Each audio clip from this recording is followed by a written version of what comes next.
Four operating of waiting list phase 2 એટલે મિત્રો જે ફેઝ 2 વેઇટિંગ લિસ્ટમાં હતા તેના માટેની આ રિક્રુટમેન્ટ આવી છે. ઓકે, તો કયા કયા ડોક્યુમેન્ટ જોશે તેના વિશે પણ વાત કરી લઈએ. તો જોઈએ તો ગુજરાત ગૌણ સેવા પસંદગી મંડળ દ્વારા મહેસૂલી તલાટી વર્ગ 3 સંવર્ગની જગ્યાઓ માટેની જાહેરાત ક્રમાંક 6/2015 અન્વયે તારીખ 28/2016 રોજ લેવાયેલ લેખિત પરીક્ષા તથા 14/6/2016 થી લઈ 18/6/2016 દરમિયાન લેવાયેલી કોમ્પ્યુટર પ્રોફિશિયન્સી કસોટીના અંતે આખરી પસંદગી અને પ્રતીક્ષા યાદી મંડળ દ્વારા તારીખ 30/8/2016ના રોજ જાહેર કરવામાં આવેલી આ પ્રતીક્ષા યાદીમાં સમાવિષ્ટ ઉમેદવારોને તારીખ 25/5/2017ના તથા 26/5/2000 દરમિયાન ઉપલબ્ધ ખાલી જગ્યાઓ ધ્યાનમાં લઈને મેરિટના ધોરણે અસલ પ્રમાણપત્રોની ચકાસણી માટે બોલાવવામાં આવેલ છે અને ફાળવણી પત્રો આપવામાં આવેલ. હાલ જિલ્લાઓમાંથી વધુ ખાલી જગ્યાઓ ઉપલબ્ધ થતાં પ્રતીક્ષા યાદીમાં સમાવેશ થયેલા બાકી રહેતા ઉમેદવારોને મેરિટને ધોરણે અસલ પ્રમાણપત્રોની ચકાસણી અને કોલેટર કચેરીઓનું પસંદગી માટે બોલાવવામાં આવેલ છે. તેમાં ઉમેદવારો અસલ પ્રમાણપત્રોની ચકાસણી કાર્યક્રમ માટેની સૂચનાઓ સંબંધિત ઉમેદવારોએ તારીખ 3/7/2018ના રોજ સવારે 10 કલાકે નીચે મુજબના સ્થળે સ્વખર્ચે હાજર રહેવાનું જણાવવામાં આવે છે. સ્થળ જોઈએ તો ગુજરાત ગૌણ સેવા પસંદગી મંડળ, બ્લોક નંબર 2, પહેલો માળ, કર્મયોગી ભવન, નિર્માણ ભવનની પાછળ, સેક્ટર 10A, ગાંધીનગરમાં છે. ઓકે મિત્રો, જોઈએ તમામ ઉમેદવારો માટેની સૂચનાઓ. તમામ ઉમેદવારોએ ઉપરોક્ત સ્થળે નીચેના અસલ પ્રમાણપત્રો, દસ્તાવેજો અને સ્વ પ્રમાણિત એક ઝેરોક્ષ સેટ તેમજ પાસપોર્ટ સાઇઝના એક ફોટો અચૂક સાથે લાવવાનો રહેશે.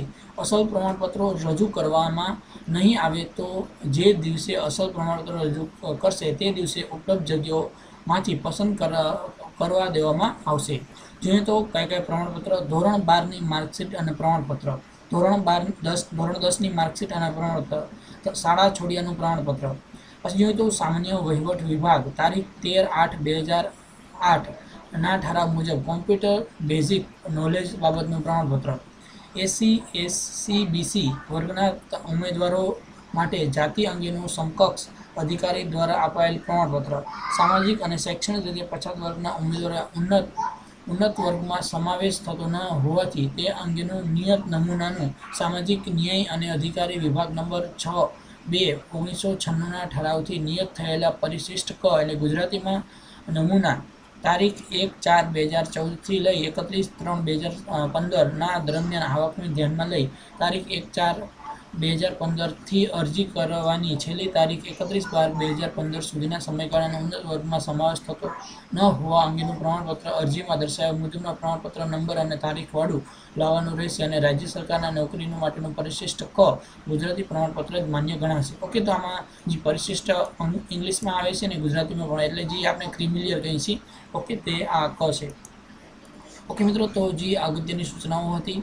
બાકી મિત્રો આની જે લિંક છે હું તમને ડિસ્ક્રિપ્શનમાં મોકલી દઈશ, જેને કારણે આપ ઇઝીલી એમાંથી વાંચી શકશો. ઓકે, હવે મિત્રો જોઈએ તો કયા કયા વિદ્યાર્થીઓ મિત્રોનું વેઇટિંગ લિસ્ટમાં નામ આવેલું છે. ઓકે, તો આપ જોઈ શકાય છે આ બધા વિદ્યાર્થીઓનો જે રેવન્યુ તલાટી છે, જે GSS રેવન્યુ તલાટીની જે એક્ઝામ હતી તેમાં વેઇટિંગ લિસ્ટમાં હતા તે બધા વિદ્યાર્થીઓનું નામ આપ જોઈ શકાય છે. ઓકે મિત્રો, બીજું કે આની લિંક છે તે પણ હું ડિસ્ક્રિપ્શનમાં આપી દઈશ, જેના કારણે આપ વાંચી ત્યાંથી ડાઉનલોડ કરી શકાય છે. ઓકે મિત્રો, finally thanks to watch this video. અને મિત્રો આપ આ વિડીયોને લાઇક કરશો, કમેન્ટ કરશો અને આપણા મિત્રો સાથે ફેસબુક, વોટ્સઅપ જે પણ ગ્રુપ છે તેમાં શેર કરશો.